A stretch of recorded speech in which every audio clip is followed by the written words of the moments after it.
Okay, Vinay. So you are in നമ്മുടെ starting salary എന്ന് പറയുന്നത് 12,500 rupees ആണ്.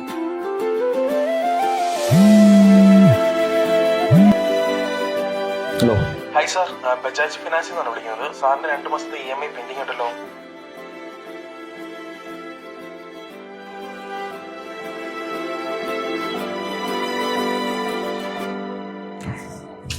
ഹലോ.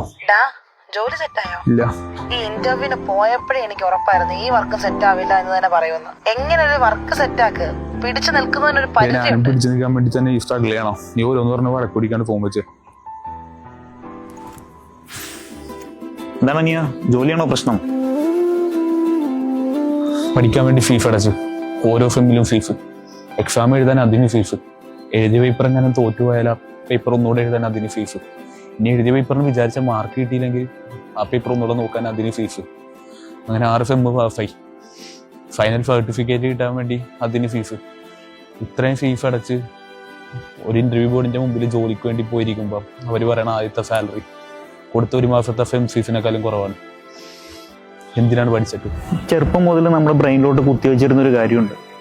നമ്മുടെ പാരൻസ് ആണെങ്കിലും നമ്മളെ പഠിപ്പിച്ച അധ്യാപകരാണെങ്കിലും അവരൊന്നേ നമുക്ക് പറഞ്ഞു പറ്റുള്ളൂ. പഠിച്ച് നല്ലൊരു ജോലി നേടണം, നല്ലൊരു ജോലിക്കാരനാവണം.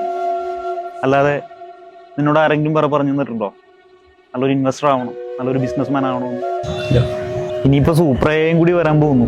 വൈകാതെ തന്നെ പല മൾട്ടിനാഷണൽ കമ്പനികളിലെ ആൾക്കാരെ തന്നെ പിരിച്ചുവിടാൻ പോവുക. അവർക്ക് എന്ത് ചെയ്യും? ഇനി ഇവിടെ എന്ത് ചെയ്ത് രക്ഷപ്പെടാൻ പറ്റും? സെക്കൻഡ് വേൾഡ് വാറിന് ശേഷം ഇവിടെ വില കുറയാത്ത രണ്ട് കാര്യങ്ങളുള്ളൂ. ഒന്ന് ഗോൾഡ്. ഈ ഗോൾഡിനൊരു ഡ്രോബാക്ക് ഉണ്ട്. മൈൻഡ് ചെയ്താൽ ഇനിയും കിട്ടും. പിന്നെ ഗോൾഡ് ഒരു അസറ്റാണ്, ഇൻകം ജനറേറ്റിംഗ് അസറ്റ് അല്ല. എന്താ രണ്ടാമത്? ഭൂമി. പോപ്പുലേഷൻ കൂടിക്കൊണ്ടേയിരിക്കും. ഭൂമി ഉള്ളതേ ഉള്ളൂ. ലോകത്തിലെ ഏറ്റവും നല്ല ഇൻവെസ്റ്റ്മെന്റ് ഭൂമിയാണ്. ഇത് പോവായി ഇൻവെസ്റ്റ് ചെയ്യാനൊക്കെ കയ്യിൽ പൈസ വേണ്ടേ? ഞാനും നിന്നെപ്പോലെയായിരുന്നു ആദ്യം. എൻ്റെ മൈൻഡ് സെറ്റ് മാറാൻ കാരണമായ ഒരാളുണ്ട്. അതാരാ? സാധാരണക്കാരെ അസാധാരണക്കാരാക്കുമെന്ന് ഉറപ്പിച്ചൊരു മനുഷ്യൻ, ഡോക്ടർ നിഷാദ് അബൂബക്കർ. സാധാരണ എല്ലാവരും സ്കൂളിൽ പഠിക്കാൻ വേണ്ടി പോകുമ്പോൾ നമ്മുടെ പാരൻസ് പറയും, മോനെ നല്ലോണം പഠിക്കണേണ്ട, പഠിച്ചിട്ട് ഒരു ജോലി സമ്പാദിക്കണം എന്ന് പറയും. പക്ഷേ ഇതിൻ്റെ പ്രധാന കാരണം എന്ന് വെച്ചാൽ ജോലി നേടിക്കഴിഞ്ഞാൽ മുടങ്ങാതെ എല്ലാ മാസം ശമ്പളം കിട്ടും. ഇതാണ് എല്ലാവരും മെയിൻ ചെയ്യണത്. പക്ഷേ അത് എത്രയെന്ന് ആരും ശ്രദ്ധിക്കാറില്ല. അപ്പോൾ ഇവിടെയാണ് പലരും തെറ്റിപ്പോണൊരു കാര്യം വെച്ചാൽ.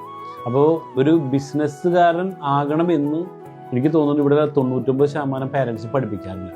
അതിൻ്റെ റീസൺ ഒന്ന്, അവർ ബിസിനസ്സുകാരല്ല.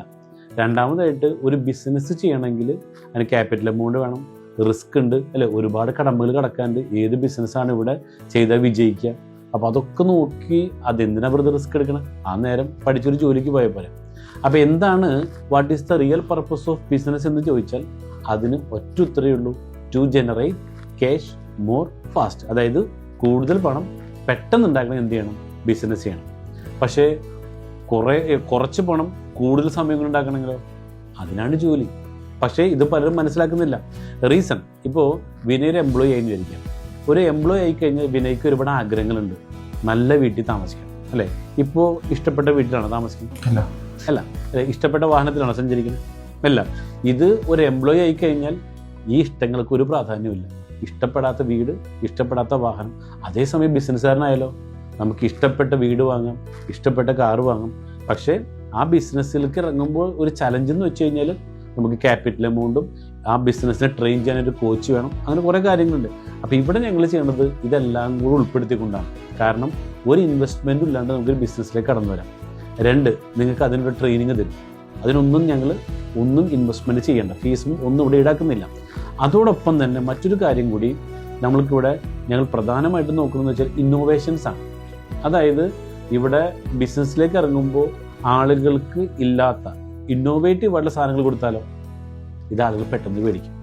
അപ്പം ഞങ്ങളിപ്പോൾ ഇവിടെ ചെയ്തത് വെച്ചാൽ ഏറ്റവും കൂടുതൽ 3 പ്രൊജക്റ്റ് റൺ ചെയ്തുകൊണ്ടിരിക്കുന്നത്. ഒന്ന് സാൻഡൽവുഡ് ഗ്രൂപ്പ് ഫാമിംഗ്. അതായത് 2 ഏക്കർ വരുന്ന സ്ഥലം എടുത്തിട്ട് അതിന് 40 പ്ലോട്ടാക്കി തിരിച്ചിട്ട് 5 സെൻറ്റിൻ്റെ പ്ലോട്ടാക്കി തിരിച്ചിട്ട് അതിൽ 20 സാൻഡൽവുഡ് പ്ലാന്റ് ചെയ്തിട്ട് ഓരോരുത്തർക്ക് വിൽക്കുക ചെയ്യണം. ഇതാണ് ഒന്നാമത്തെ പ്രൊജക്റ്റ്. രണ്ടാമത്തെ പ്രൊജക്റ്റാണ് സാൻഡൽവുഡ് കേവ് ഫോറസ്റ്റ്. അതായത് 12 ഏക്കർ സ്ഥലം, ഇതിന് 5 സെൻറ്റിൻ്റെ പ്ലോട്ടാക്കി തിരിച്ചിട്ട് അതിൽ 16 സാൻഡൽവുഡും പിന്നെ 507 സ്ക്വയർ ഫീറ്റിൻ്റെ ഒരു കോട്ടേജും. അപ്പോൾ ഇതിൽ നിന്ന് ആദ്യത്തെ പ്രൊജക്റ്റ് ചെയ്ത് കിട്ടുന്ന 2 വരുമാനമാണ്. ഒന്ന് അഗ്രികൾച്ചർ ഇൻകം, 2 ലാൻഡ് അപ്രിസിയേഷൻ. നമ്മുടെ രണ്ടാമത്തെ പ്രൊജക്റ്റ് സാൻഡൽവുഡ് കേവ് ഫോറസ്റ്റ് കിട്ടുന്ന 3 വരുമാനമാണ്. ഒന്ന് അഗ്രികൾച്ചർ ഇൻകം, 2 റെൻ്റൽ ഇൻകം. കാരണം നമ്മളിത് ഡെയിലി വാടക കൊടുക്കുന്നത് 20,000 രൂപയ്ക്കാണ്. അപ്പോൾ 20,000 ഇൻ്റെ 30 ദിവസം പോയി കഴിഞ്ഞാലോ 6 ലക്ഷം രൂപ പെർ മന്ത് റവന്യൂ കിട്ടും. ഇതിൽ നിന്ന് എക്സ്പെൻസ് എല്ലാം കഴിച്ച് നിയർലി നമുക്കൊരു 3 ലക്ഷം രൂപയോളം പെർ മന്ത് കിട്ടാനുള്ള അവസരം വെച്ചിട്ടുള്ളൂ. മൂന്നാമതായിട്ട് ലാൻഡ് അപ്രിസിയേഷൻ. കാരണം എന്ന് വെച്ചാൽ നമ്മുടെ കേരളം ടോട്ടൽ വിസ്തീർണം ഉള്ളത് 96 ലക്ഷം ഏക്കറാണ്. ഇപ്പോൾ വിനയുടെ പാരൻസ് ഒക്കെ സ്കൂളിൽ പഠിക്കുമ്പോൾ ലോകത്തിലെ ഏറ്റവും ജനസംഖ്യ കൂടിയ രാജ്യം ഏതാണെന്ന് ചോദിച്ചാൽ ചൈനയായിരുന്നു. അത് വിനയ് പഠിച്ചപ്പോഴോ ഇന്ത്യയായിട്ട് മാറി എന്നുള്ളതാണ്. അപ്പോൾ എന്താ ജനസംഖ്യ കൂടിക്കൊണ്ടിരിക്കുകയാണ്, പക്ഷെ അതിനനുസരിച്ച് ഭൂമി കൂടുന്നില്ല. അപ്പോൾ അതുകൊണ്ട് എന്താ ഗുണമെന്ന് വെച്ചാൽ നമ്മൾ ഈ പ്രോപ്പർട്ടി വാങ്ങിയ ഒരാൾക്ക് 10 കൊല്ലം കഴിഞ്ഞാൽ ഇത് സ്ക്വയർ ഫീറ്റിൽ വേണമെങ്കിൽ മുറിച്ച് വിൽക്കാം. അതായത് ഇപ്പോൾ മേടിച്ചതിനേക്കാൾ 5 ഇരട്ടി വിലയ്ക്ക് വിൽക്കാമെന്നതിൻ്റെ അർത്ഥം. പിന്നെ മൂന്നാമത്തെ പ്രൊജക്റ്റാണ് സാൻഡൽവുഡ് ഫാം ഫോറസ്റ്റ്. ഇതിന് ഗുണം എന്ന് വെച്ചാൽ അവിടെയുള്ള 3 വരുമാനമാണെങ്കിൽ ഇവിടെ നമ്മൾ അഡീഷണൽ ഉണ്ട്. അപ്പം നമ്മുടെ ഇവിടുത്തെ കാര്യം എന്ന് വെച്ച് കഴിഞ്ഞാൽ ഈ 3 പ്രൊജക്റ്റുകളും നമ്മൾക്ക് പണം കയ്യിലുണ്ടെങ്കിൽ വാങ്ങാം. പക്ഷെ നിങ്ങളെ സംബന്ധിച്ചിടത്തോളം എന്താണ്, ഇവിടെ ഒരുപാട് ആളുകൾ പണം കയ്യിലുള്ളവരുണ്ട്, പക്ഷെ ഇവർക്ക് എവിടെ ഇൻവെസ്റ്റ്മെൻറ്റ് ചെയ്യണമെന്ന് അറിയില്ല. അപ്പം നമുക്ക് എന്ത് ചെയ്യാം, ഈ പ്രൊജക്റ്റ് നമ്മൾ ജനങ്ങളെ അറിയിക്കുന്നു. അതിലൂടെ നമുക്ക് ഒരു ഹ്യൂജ് ആയിട്ടുള്ള പ്രോഫിറ്റ് നമുക്ക് കിട്ടുന്നതോടുകൂടി തന്നെ നമ്മൾക്കും ഒരു സമ്പന്നമായിട്ട് മാറാൻ പറ്റും. അപ്പോൾ ഒരു എംപ്ലോയി മൈൻഡ് സെറ്റ് ചിന്തിച്ചാൽ നമുക്ക് 20-35 കൊല്ലം കൊണ്ട് നേടേണ്ട പൈസ ഇവിടുന്ന് വെറും 2 കൊല്ലം കൊണ്ട് ഏൺ ചെയ്യാൻ പറ്റും. അതാണ് ഏറ്റവും വലിയൊരു പ്രത്യേകത. ഓക്കെ, കേട്ടോ നിനക്ക് എന്ത് തോന്നി? പരിപാടി കൊള്ളാം. എംപ്ലോയി ആയാലും എന്നൊരു എംപ്ലോയി മാറ്റി ചിന്തിക്കാനൊരു അവസരം അത് കിട്ടി. Thank you. പൊളിക്കനിയാ.